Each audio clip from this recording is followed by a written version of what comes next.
नमस्कार, माझं नाव Pritesh Sanjivani Chandramani Kamble, rainbow roots foundation तर्फे आणि मिक्स LGBTIQA ह्या फाउंडेशन मार्फत आज संयुक्त विद्यमानाने आम्ही ट्रान्सजेंडर रिमेंबरन्स डे सेलिब्रेट केला आहे।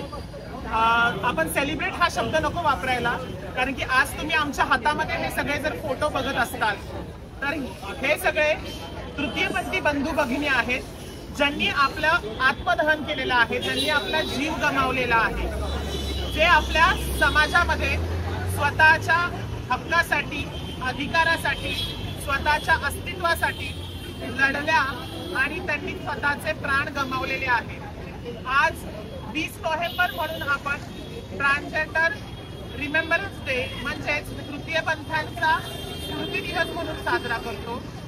फक्त आणि फक्त ही एक व्यक्ती नाही तर अशा असंख्य व्यक्ती तुम्हाला दिसतील, ज्याच्यामध्ये काही ट्रान्समेन आहेत, काही ट्रान्स विमेन आहेत, ज्यांनी आपल्या हक्कासाठी, आपल्या अस्तित्वासाठी स्वतःचा जीव गमावलेला आहे। आज आपण पुण्यामध्ये, महाराष्ट्रामध्ये जरी पाहत असलो, खूप तृतीयपंथी आपल्या स्वतःच्या अस्तित्वासाठी लढत आहे, पण सातासमुद्रा पार परदेशामध्ये ही चळवळ, ही मुवमेंट चालू झालेली होती। ह्या चळवळीमध्ये काही तृतीयपंथी स्वतःचा रंग काळा असला म्हणून वर्णद्वेषावरही त्यांना गळफास देण्यात आला होता आणि ते सर्वसामान्य जनतेने केलेलं होतं।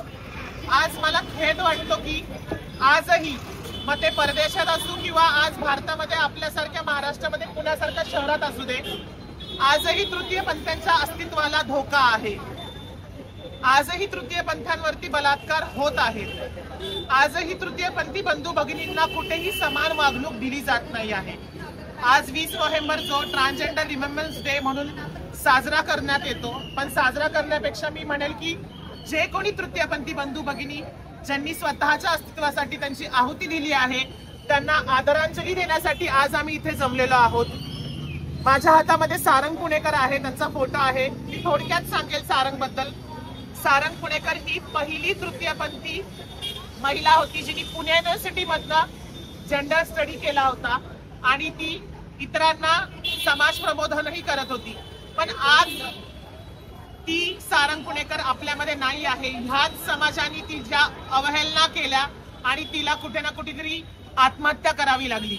आज ती आपल्यामध्ये नाही आहे आणि असंख्य अशा तृतीयपंथी बंधू भगिनी आहेत की जे त्यांच्या अस्तित्वासाठी लढले आणि ते आज आपल्यामध्ये नाही आहेत। तर आज मिक्स LGBTIQA फाउंडेशन आणि रेनबो रूट्स फाउंडेशन यांच्या संयुक्त विद्यमानाने आम्ही कॅन्डल मार्च केला आणि सर्वजण एकत्र येऊन ह्या हुतात्म्यांना, तृतीयपंथी हुतात्म्यांना आदरांजली दिली।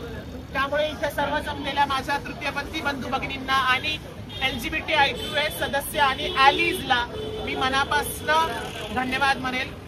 हे एवढं बोलतो मी आणि माझा सतरंगी सलाम सगळ्यांना देतो। धन्यवाद। नमस्कार, मी तेजू पुणेकर।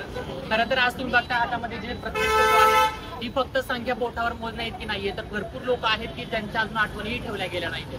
समाजामध्ये अशा वारंवार घटना घडतात की तृतीयपंथी समाजाला कुठेतरी बाजूला टाकले जाते।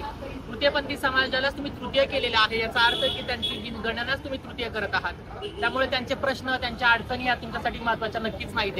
स्त्री पुरुषाच्या समाजामध्ये तुम्ही स्त्री पुरुषाचा समाज एवढा सशक्त बनवलेला आहे की आता तुम्ही तृतीयपंथी ही एक भाग आहे या समाजाचा हे विसरून गेलेला आहात।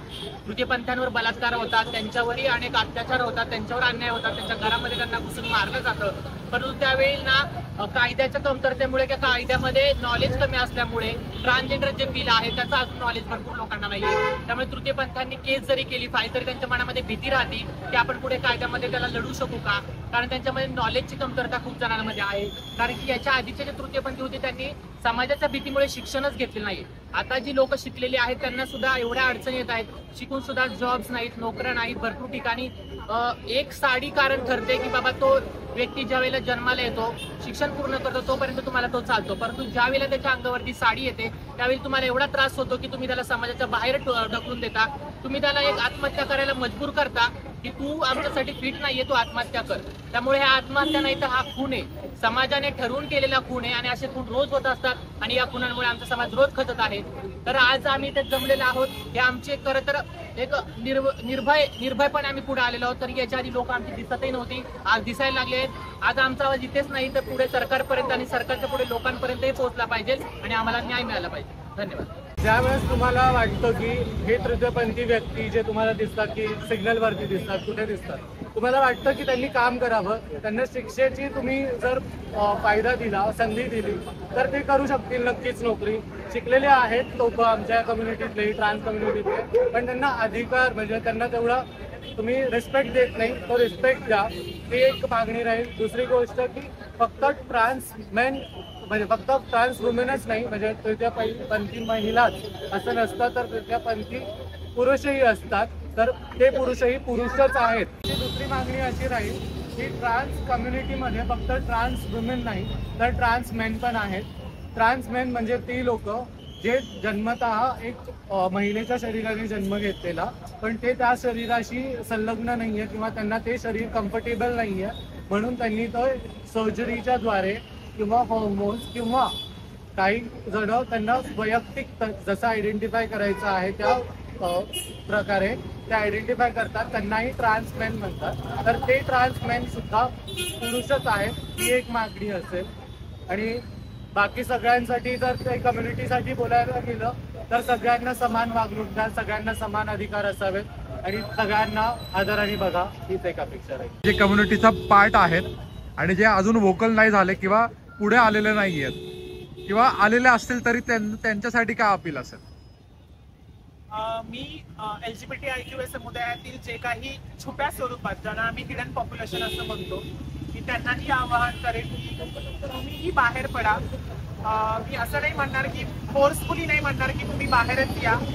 प्रत्येक जण आपला कम्फर्ट झोन बघून तो पुढे येतो आणि पुढे आपल्या जगाला आपलं अस्तित्व सांगतो.